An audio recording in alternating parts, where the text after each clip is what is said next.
Hello, everyone, and welcome back to Moving Right Along, a Muppet movie podcast brought to you by toughpigs.com. It's the podcast where we watch Muppet Treasure Island 2 minutes at a time and talk about it a lot. I'm your host, Anthony Strand. And I'm your other host, Ryan Rowe.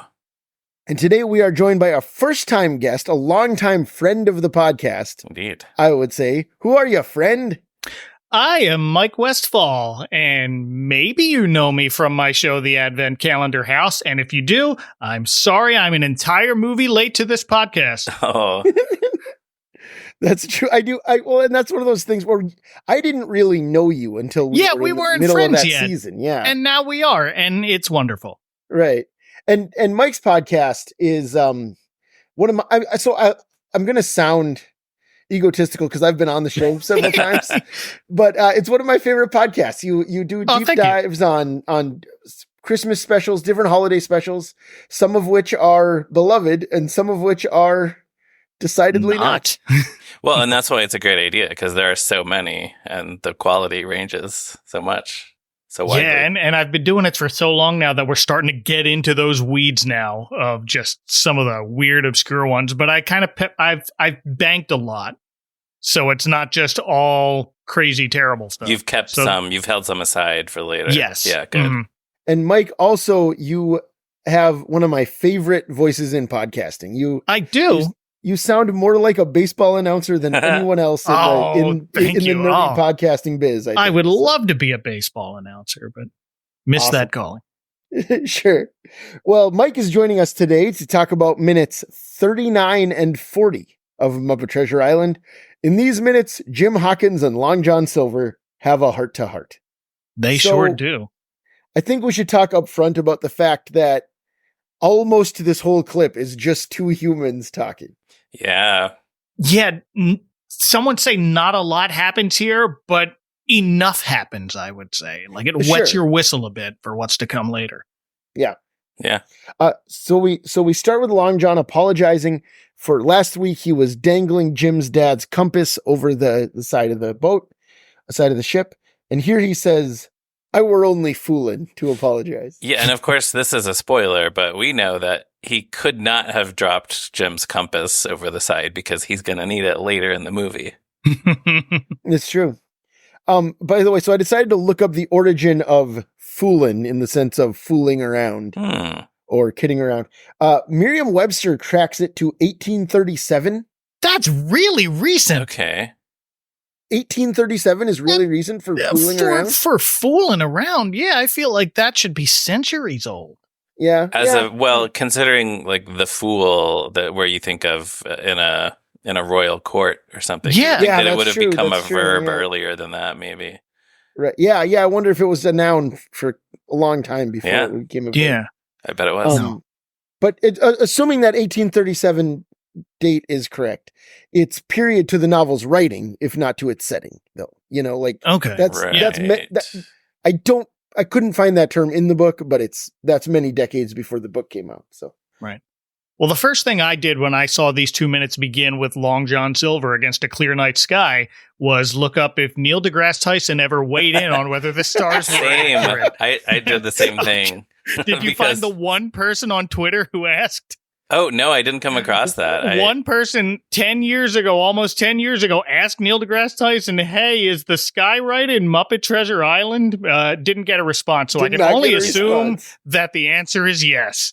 Because he famously, if listeners don't know, pointed out the inaccuracy of the night sky in Titanic and the scene where everyone, after the ship has sunk, and I think they ended up changing they went back and actually changed the way the stars are arranged in Titanic, which is a very James Cameron move. Like he's exactly the sort of person who would find out something's wrong, be like, "Hey, can you send me the correct sky?" And so now, if you watch a newer edition of Titanic, you're seeing an accurate sky. But also, I don't think anybody really cared except Neil deGrasse Tyson. Oh, of course not.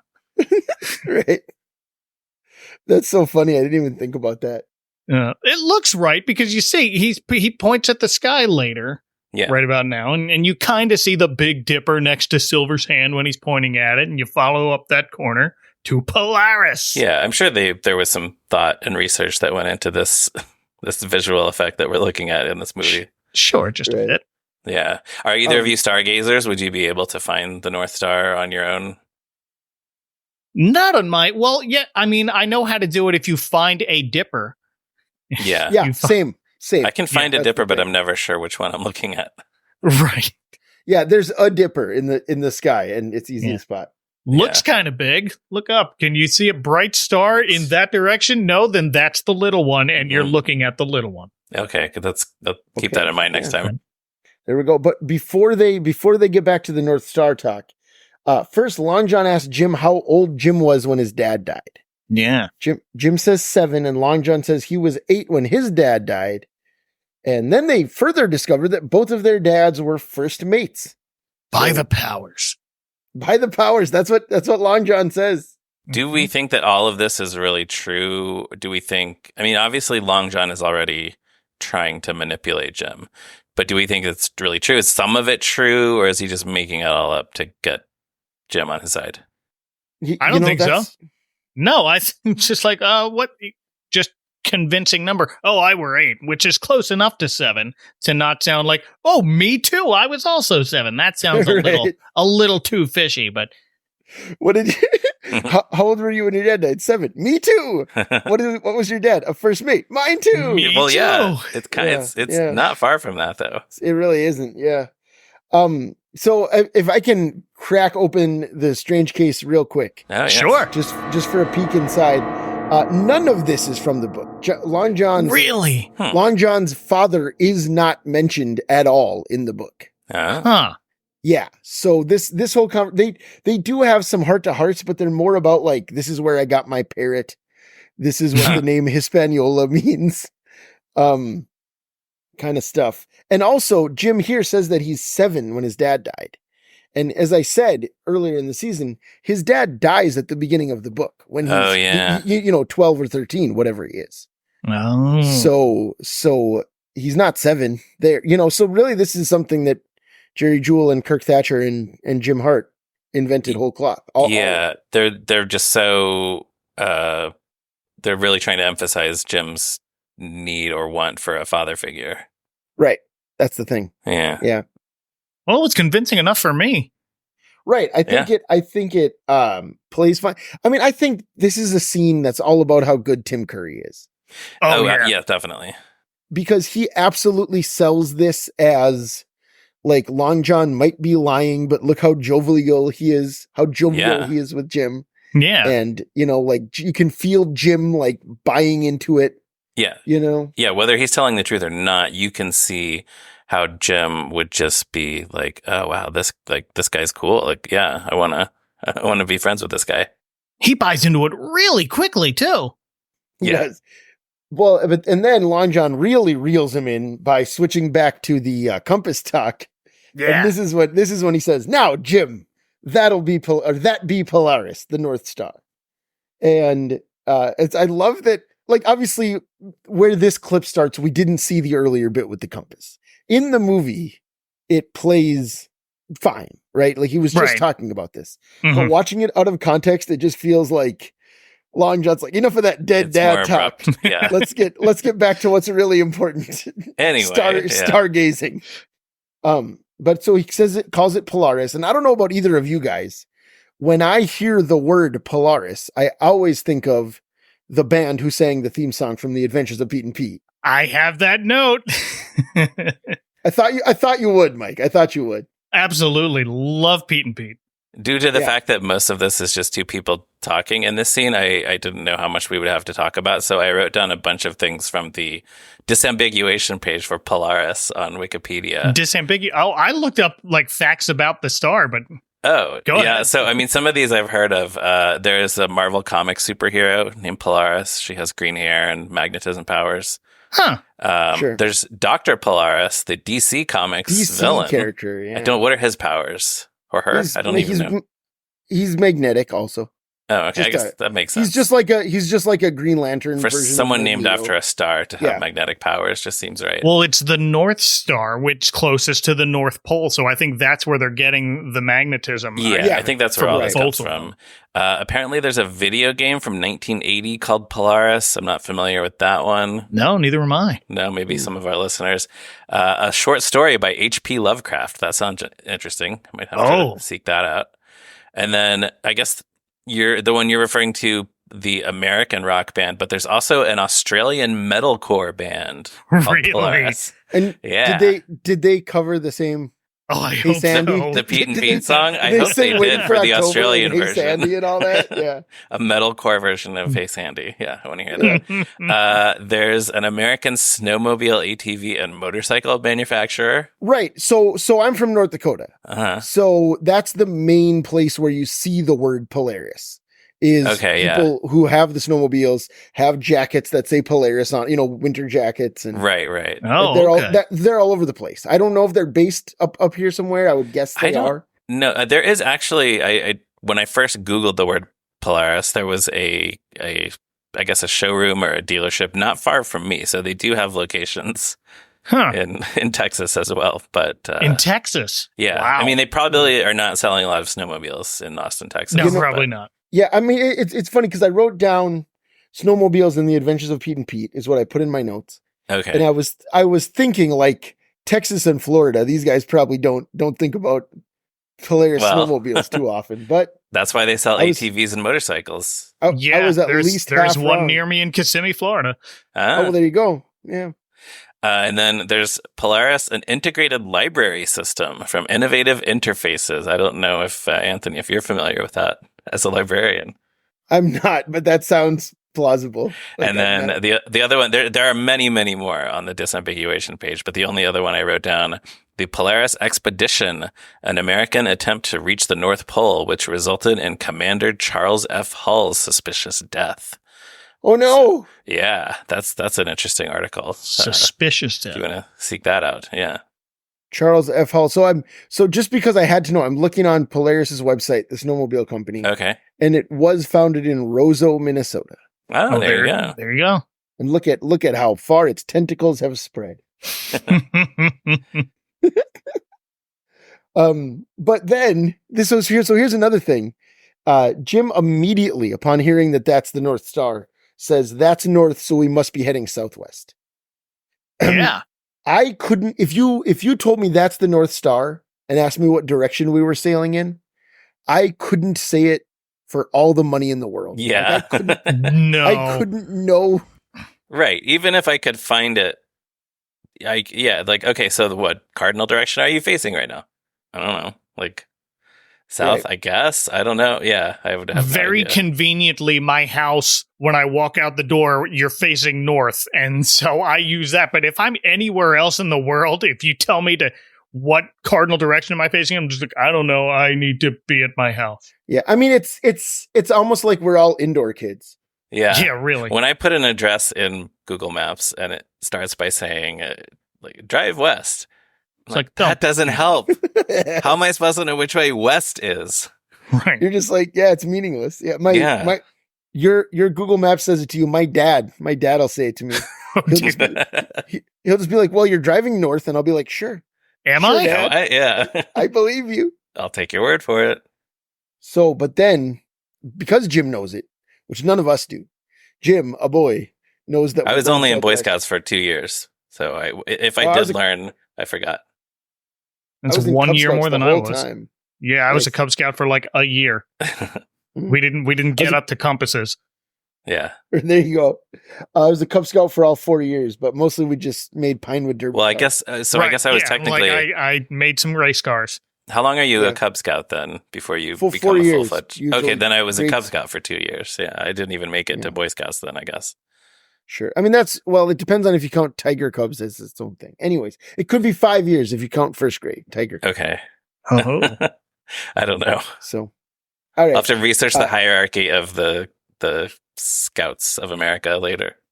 Sure. But Long John is impressed too because he tells Jim that he's smart as paint. Yeah. And now this one actually is in the book.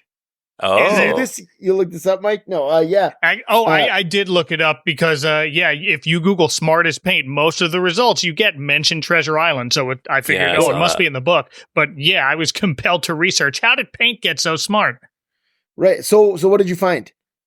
I wondered, where does smartest paint come from? In my experience, paint can be rather stupid, but here it looks like it evolved from the phrase freshest paint. Which makes a lot more sense. So makes a lot more sense, yeah. Yeah, fresh in that phrase is a synonym for smart, and that's how we ended up with smartest paint, despite that expression sounding dumb as paint. Wow. It does. It really does. Well, no, there's what I first think of, there's a song by Soul Coughing. It's called Paint, and Mike Doty repeatedly sings, "I know you're dumb as paint."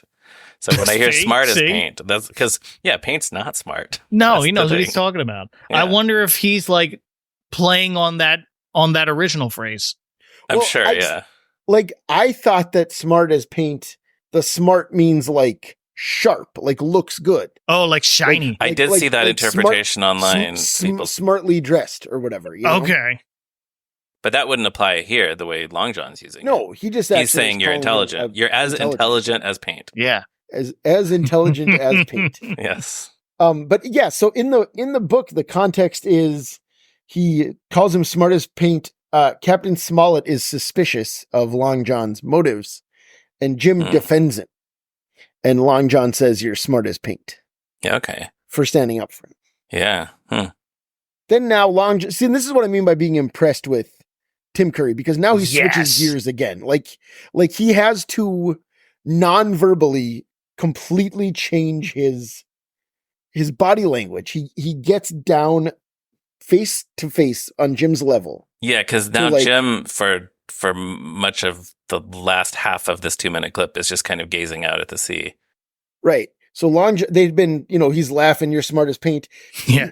Crouches down next to Jim, puts his face close next to his, like they're sharing a secret. Yeah.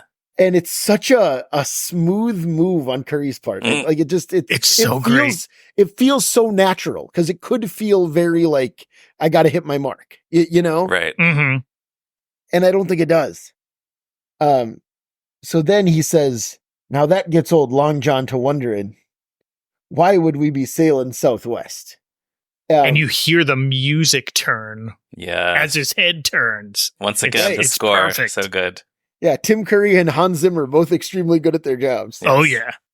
And then he says, "The scuttlebutt around the crew is that we're sailing for buried treasure." Now, did either of you happen to look up the origins of the word scuttlebutt? I did not. I didn't, and I'm disappointed in myself now, especially now that this is becoming an etymology podcast. Yeah. Well, I just think there's so much. Yeah, because that's true. It kind of was last year, too. Yeah. But first of all, Scuttlebutt reminds me of one of the new songs from the Little Mermaid? Little Mermaid movie. It was playing in my head as we started talking about it. It was just like, there's Aquafina singing it in my head. And this is how you know that Mike and I both have young children, and Ryan does not. Well, I am trying to get through my life seeing as few of these Disney remakes as possible. I've seen Beauty and the Beast and Lady and the Tramp, and I think that might be it. So I'm going to try not to see any of the other ones. Well, I haven't seen either of those, but I saw Aladdin. I saw didn't see Aladdin. Yeah, I liked Beauty and the Beast. I heard the Jungle Book, but I understand. Okay. I also like Cinderella a lot too. Yeah, I haven't seen that one. That's Kenneth Branagh, isn't it? Yeah, it is. He sure did. That guy's career is something else. Yeah. He's just all over it. He made a Thor movie. He made a Thor movie. He made the first Thor movie. Yeah. Right. He made the first Thor movie. He made Artemis Fowl for some reason.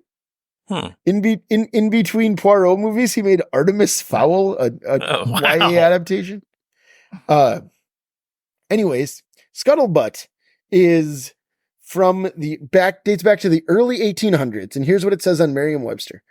The cask containing a ship's daily supply of fresh water was called a scuttlebutt, from the verb scuttle meaning to cut a hole through, and the noun butt meaning cask. The name was later applied to a drinking fountain on a ship or at a naval installation. In time, the term for the water source was also applied to the gossip and rumors generated around it. Oh, this is like water cooler talk. It's like water cooler talk. It's exactly I'm so glad like you looked that up. Talk. Wow. Yeah. That's amazing. Yeah, it's pretty cool, I think. Yeah. So there's the scuttlebutt straight from Scuttle the Seagull's mouth. Yeah. Directly to you. All right. Next time there's a big TV event or like the Super Bowl or something, I'm going to say, so everybody's talking about the Super Bowl around the Scuttlebutt. You got to say it. You got to do it. And you'd be accurate. Yep. So then Long John, another thing that's great about this scene, that's really interesting about this scene from a performance perspective, is that Tim Curry basically has a monologue, but he has to act like it's a monologue where he wants it to be a dialogue. He's continually pushing Jim to respond. Right. And Jim doesn't for a long time. Yeah, he's not giving anything away. No, his lips are sealed. But you kind of see him struggling with that. Mm-hmm. Right, because he wants Long John to think he's cool, right? Like he's not cool maybe in the parlance of the time, but that he's a capital fellow. I don't know. Yeah, a fellow sailor, a fellow adventurer. Yeah. So then Long John pushes again, right? Someone on board has a map, and Jim doesn't say anything. Then he continues, "Of course, such matters are none of my concern, Jim. Such matters are best suited to Captain Smollett. He runs the ship, not I." And that's when Jim takes the bait. He also, though, does this head tilt, a very slow, which reminded me of, I don't know, which Law and Order was Vincent D'Onofrio on? Criminal Intent. Criminal Intent. So, yeah, that I would catch glimpses of that series occasionally, and it seemed like anytime Vincent D'Onofrio was interrogating a suspect, he would do that exact same thing where he would lean really close and then tilt his head very slowly. Just like, so maybe he was inspired by Tim Curry in this scene. Who knows? Yeah, maybe. I feel like Tim Curry's done that before. I feel like I have a memory of him doing that as Darkness in Legend. I feel like he might have even done that in Rocky Horror, maybe. Yeah, I wouldn't be surprised. Yeah. Yeah. That's his version of the Dave Goles throw his arms out. Yeah, it's a tool, an acting tool. He does all the time. Yeah. So then, this is where Jim takes the bait, and Jim says, "Come on, Long John, you could captain this ship." Right away, it's almost immediate. He responds with that, right? Because he loves Long John. He looks up to him, you know. Yeah, and he doesn't want Long John to think he's just a lowly cook. And the way he says it is like. Yeah, of course you could. Like, everybody knows that. Right. And I think that's is that what we're meant to assume? That Jim is worried for Long John's self-esteem? I do not think so. You don't know. But just that he wants to make sure Long John thinks that he's competent. Yeah, I suppose so. I suppose that's what it is. But then Long John laughs. And he says that I could. No, first he doesn't laugh. Sorry. Long John kind of menacingly says, "That I could, lad." And then switches instantly again and says, "Maybe someday I will." Much more cheerfully. Like within that one statement, he portrays like two very distinct moods. Very different emotions. Yeah. And then they both laugh. They both laugh. And then Long John laughs, Jim joins in, and then we cut to a wide shot of the ship's bow with them standing at the very top. And you see Statler and Waldorf figureheads just moving their heads, so you remember they exist still alive, and can move. Yeah. Right. Long John's laugh is kind of sinister, though. Jim joins in just kind of, chuckling, but yeah, Long John is sounding a little bit more like he has some bad thoughts on his mind. Yeah, well, he's laughed like that through this whole thing, I think, to this point. Well, that's probably true. Right. He does it when he does his fake finger bit, when he puts his hands up, he's like, whoa. Yeah. Awesome. But yeah, so then you mentioned Statler and Waldorf are the first Muppets we see in this whole clip. Oh, wow. Yeah, you're right. It's just been Jim and Long John. It's been our two leads, which I think, well, this is definitely the closest we've come so far to having a Muppetless minute with no Muppets in it. And I don't think it happens here it might happen in 2011 when it's just Gary and Mary, like in her classroom. I'm not sure. Yeah. That's the one I think it might happen. Well, but Walter being the possible exception. Right. There might be a cut to Walter sitting on that bench, right? Like I think that might be the one to break it up, but we'll see. Yeah, we'll find out. Yeah, but this is well over a minute and a half. Oh yeah, that we had just two humans. But now we get the Electric Mayhem playing some light dance music. Yeah, they're finishing their song. I don't think I've said this yet, but I love how they're dressed in this movie. That's so great. They just have these like clean like dress uniforms on, like they're playing in a. I guess it makes sense that the band would be a little bit better dressed than all these sailors. Sure, they're playing a gig, and it kind of seems like they're working for RZA, right? Like it's always the rats are dancing to their music. Yeah, in the context of this scene, especially because all the rats are dancing, and these two rats. One of them says "Moonlight Swim." Okay. And the other, where are they going to swim? Is there a rat-sized pool? They're going to jump off the ship. They're just going to jump off the ship. But they are rats. They can like find holes to scurry back. Right, or they're just in a barrel. They might. Yeah, but also they have to catch up to the ship. Yeah, that's true. But yeah, you're right, Ryan. It could be a barrel. Oh yeah, right. I found a bucket. Yeah. Yeah. Come on in. The coffee's fine, right? Yeah. But yeah, so they do that, and then Dr. Teeth plays a little riff. And then Janice puts a little button on it. Yeah. And Floyd laughs. And man, is it nice to hear that guy. It sure is. Oh, yeah. Yeah. Oddly, it sounds like I could hear Floyd's bass more prominently than Janice, even though you could see Janice playing it more enthusiastically than Floyd. But they both play that little cha-cha-cha. I think those last three, I guess you're right.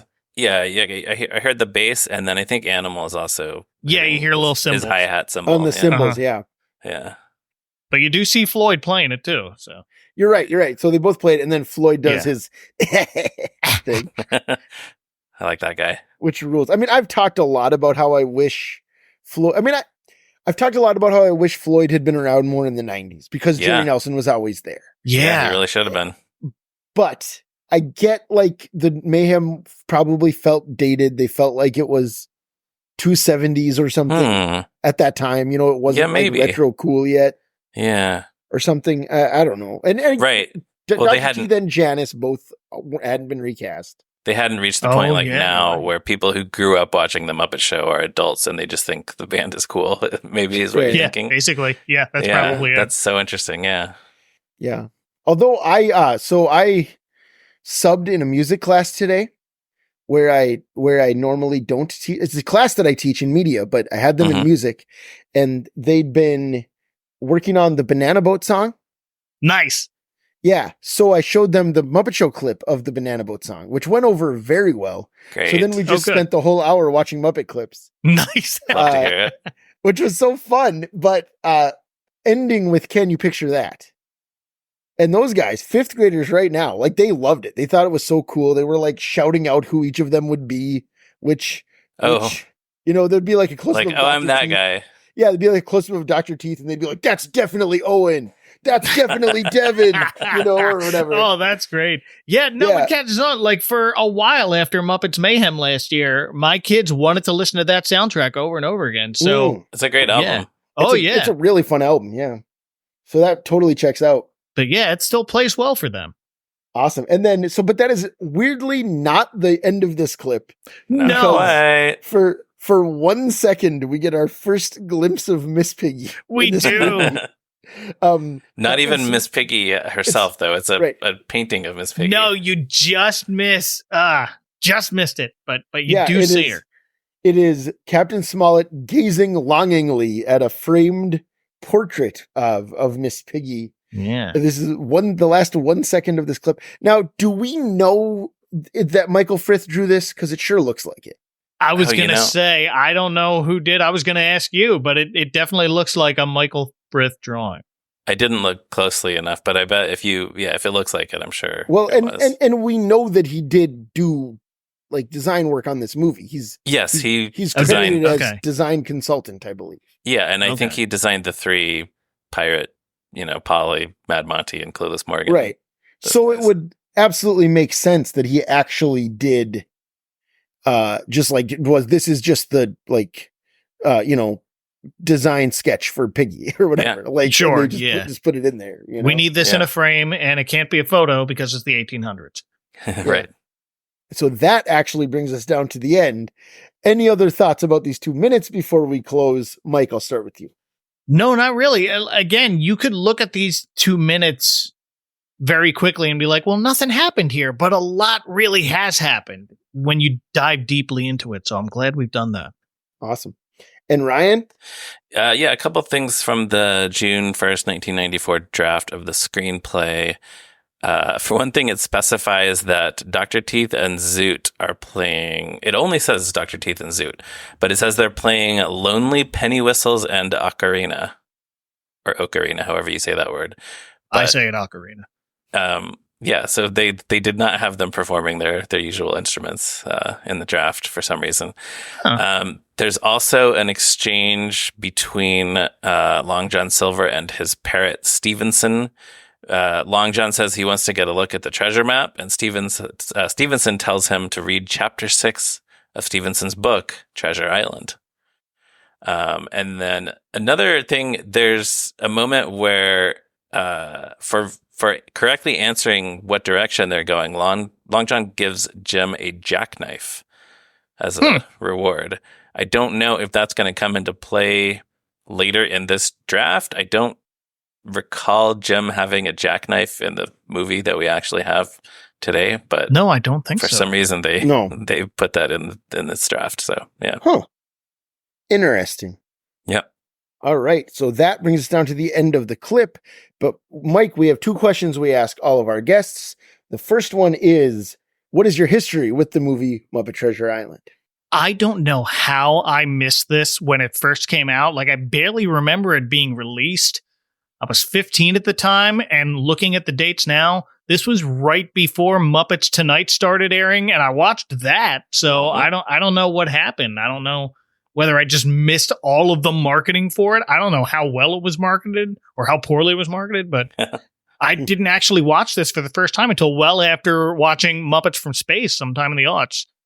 Oh, is that We've right? talked about how there was a lot of merchandise for it. Do you remember seeing any toys in the stores or anything? I mean, I guess at 15 you weren't really Happy looking Meal at toys unless you were specifically Were there Happy seeking out Meal Muppet toys? stuff. Yeah, I guess I was out of Happy Meal age range. Yeah, there's a Happy Meal we've talked about on the show, but it's their like bath toys. They're all bath toys, yeah. Okay, yeah. And yeah, I just know I know you're a McDonald's guy from your youth because you talk about McDonald's commercials on your podcast. I sure do. Oh, a whole lot, but by the mid 90s, that's when I start to my knowledge kind of fades off because I wasn't getting a lot of Happy Meals. Right. Makes sense. All right. And then the second question is, where do you rank it among the 8 Muppet movies? Of the 8 Muppet movies, this is my 8th favorite Muppet movie. Sure. And I phrase it that way intentionally because I genuinely had a good time watching this. I watched the whole thing, and it's growing on me, I think, watching it again this time. And I struggled with this answer for a while. I was like, why is this number 8 for me? And it took me a bit to convince myself my answer can just be because I like the others more.